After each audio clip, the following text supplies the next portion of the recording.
ಓಂ ಸದ್ಗುರುನಾಥ ಶರಣಂ ಜಯ ಜಯ. ಓಂ ಸಚ್ಚಿದಾನಂದ ಶರಣಂ ಜಯ ಜಯ.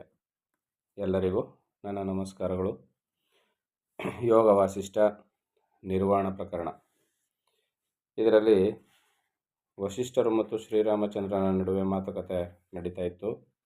ರಾಜ್ಯಸಭೆಯಲ್ಲಿ ಎಲ್ಲರೂ ಸೇರಿದರೆ ವಸಿಷ್ಠರು ಶ್ರೀರಾಮಚಂದ್ರನ ಪ್ರಶ್ನೆಗಳಿಗೆ ಉತ್ತರವನ್ನು ಕೊಡ್ತಾಯಿದ್ರು.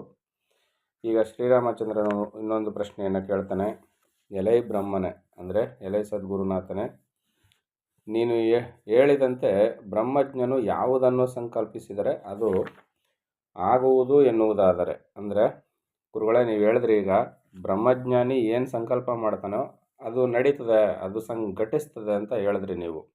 ಹಂಗೆ ಹೇಳೋದಾದರೆ ಈಶ್ವರನು ಕಪಾಲಮಾಲೆಗಳನ್ನು ಆಭರಣಗಳಾಗಿ ಧರಿಸಿಕೊಂಡು, ನಾವು ಸಿನಿಮಾಗಳಲ್ಲಿ ಮತ್ತು ಚಿತ್ರಪಟಗಳಲ್ಲಿ ನೋಡಿರ್ತೀವಿ, ಏನು ಈಶ್ವರನು ಕಪಾಲಮಾಲೆಗಳನ್ನು, ತಲೆಬುರುಡೆಗಳ ಮಾಲೆಯನ್ನು ಮಾಲೆಗಳಾಗಿ ಆಭರಣಗಳಾಗಿ ಧರಿಸಿಕೊಂಡು, ಭಸ್ಮವನ್ನು ಬಳಿದುಕೊಂಡು, ಬಟ್ಟೆಗಳನ್ನು ಕಿತ್ತೆಸೆದು ದಿಗಂಬರನಾಗಿ ಸ್ಮಶಾನಗಳಲ್ಲಿ ವಾಸ ಮಾಡ್ತಾ ಇದ್ದಾನಲ್ಲ, ಯಾಕೆ ಅಂತ ರಾಮನ ಪ್ರಶ್ನೆ.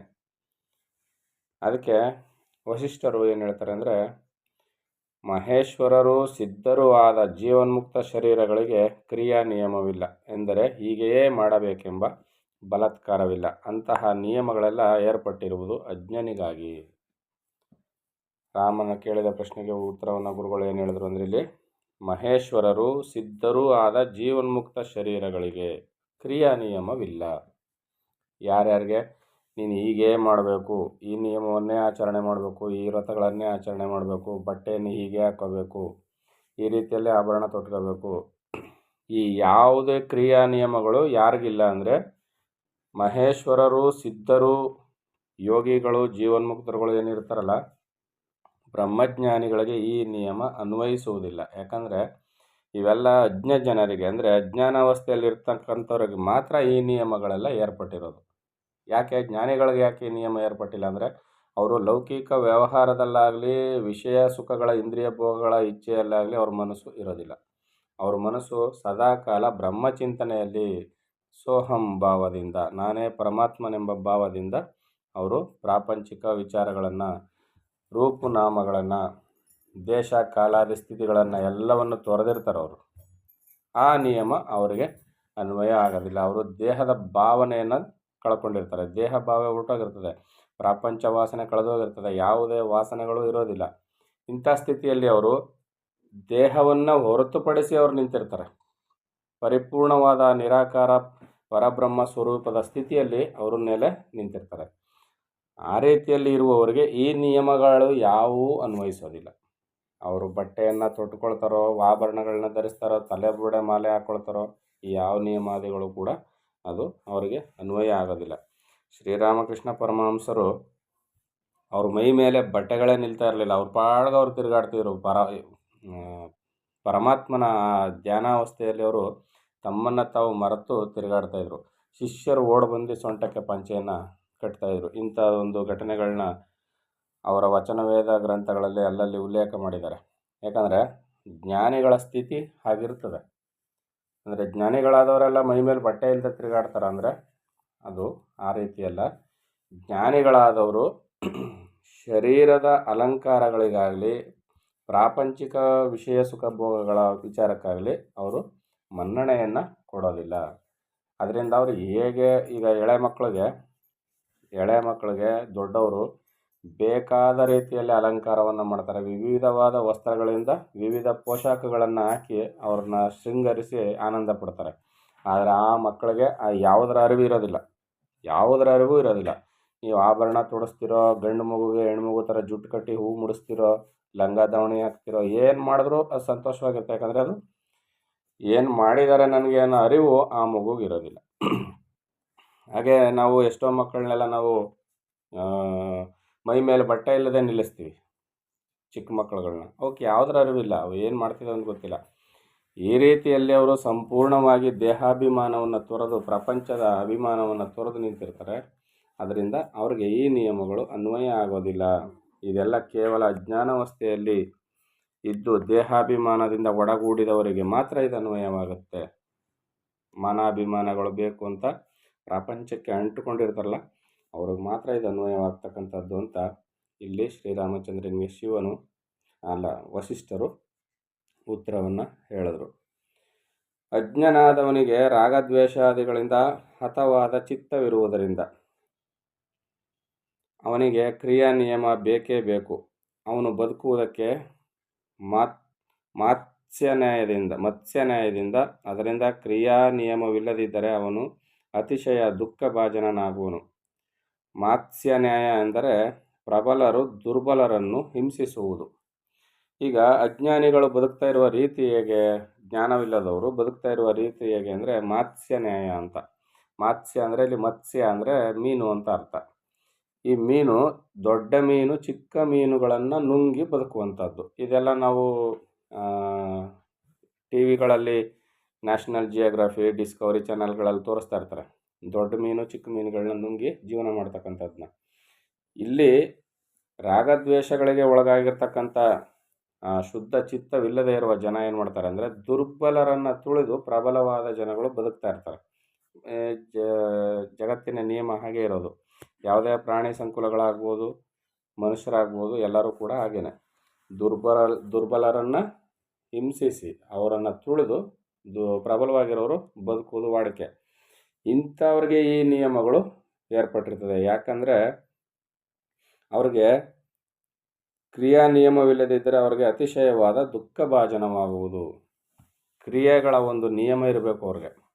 ನೀನಿಂಥ ಆಚರಣೆಯನ್ನು ಮಾಡಬೇಕು, ನೀನಿಂಥ ನಿಯಮವನ್ನು ಪಾಲಿಸಬೇಕು, ಈ ರೀತಿಯಲ್ಲಿ ನಿನಗೆ ಕೆಲವೊಂದು ವಿಚಾರಗಳಿರಬೇಕು. ದೇವತಾ ಪೂಜೆ ಆರಾಧನೆ ನೀನು ಹೀಗೆ ಮಾಡಬೇಕು, ಇಂಥ ವಸ್ತ್ರವನ್ನೇ ಧರಬೇಕು, ದೇವತಾ ಪೂಜಾ ಆರಾಧನೆಯಲ್ಲಿ ಇಂತಿಂಥ ವಸ್ತುಗಳೇ ಬೇಕು, ಈ ಎಲ್ಲ ನಿಯಮಗಳನ್ನ ಇಟ್ಕೊಂಡಿರ್ತಾರಲ್ಲ, ಆ ನಿಯಮಗಳಿಲ್ಲದೆ ಯಥಾವತ್ತಾದ ಸತ್ಯದ ಒಂದು ನೀನು ಸೋಹಂಭಾವದಿಂದ ಪರಮಾತ್ಮನ ಪೂಜೆಯನ್ನು ಮಾಡು. ಯಾವುದೇ ನೈರ್ಮಲ್ಯದ ಮಡಿ ಮೈಲಿಗೆಗಳ ಅಗತ್ಯ ಇಲ್ಲ. ನೀನು ಈ ರೀತಿಯಲ್ಲೇ ವ್ರತಾಚರಣೆಗಳನ್ನ ಮಾಡಬೇಕು, ಉಪವಾಸ ಇರಬೇಕು, ಸ್ನಾನಾದಿಗಳನ್ನ ಮಾಡಬೇಕು, ದಿನಕ್ಕೆ 3 ಸಲ ಮಾಡಬೇಕು, ಹೀಗೆ ಮಂತ್ರಗಳನ್ನ ಜಪಿಸ್ಬೇಕು. ಇವೆಲ್ಲವನ್ನೂ ಅಜ್ಞಾನಾವಸ್ಥೆಯಲ್ಲಿ ಇರೋರಿಗೆ ಹೇಳಿದ್ರೆ ಮಾತ್ರ ಅದಕ್ಕೆ ಕಟ್ಟಿಬಿದ್ದು ಸಂತೋಷದಿಂದ ಮಾಡ್ತಾರೆ.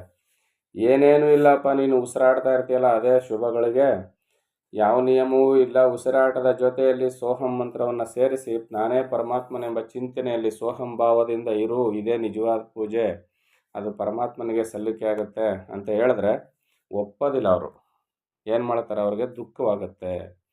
ಅದರಿಂದ ಅವ್ರಿಗೆ ದುಃಖವಾಗುತ್ತಲ್ಲ, ಅವ್ರಿಗೆ ದುಃಖವಾಗಬಾರ್ದು ಅನ್ನೋ ಕಾರಣದಿಂದ ಇಷ್ಟೆಲ್ಲ ನಿಯಮಗಳನ್ನ ಅವ್ರಿಗೆ ಹಾಕ್ಕೊಟ್ಟಿರೋದು.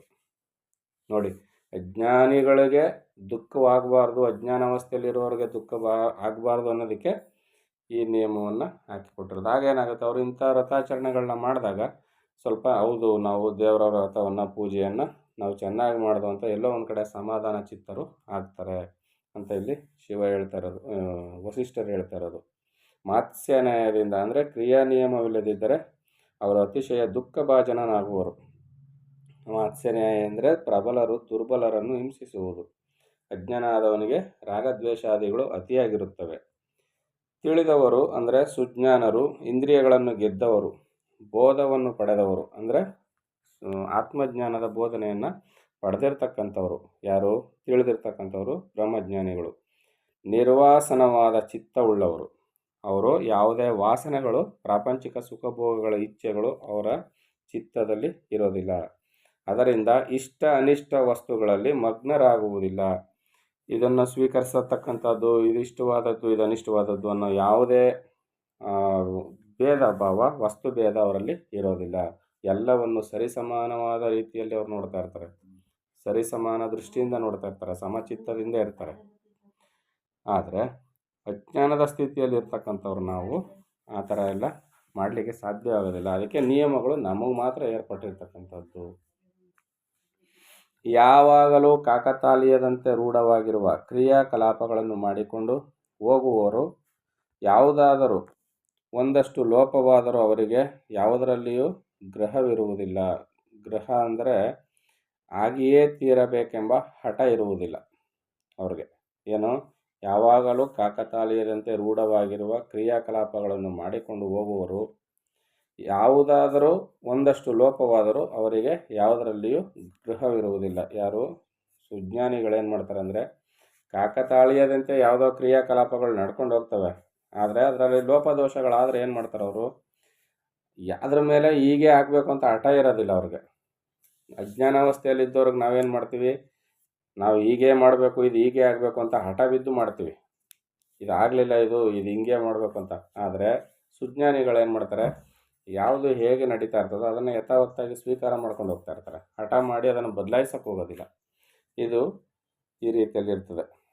ಕಾಕತಾಳವಾಗಿಯೇ ವಿಷ್ಣು ಅವತಾರ ನಿರ್ವಹಣಾದಿ ಕರ್ಮಗಳನ್ನು ಮಾಡುವವನು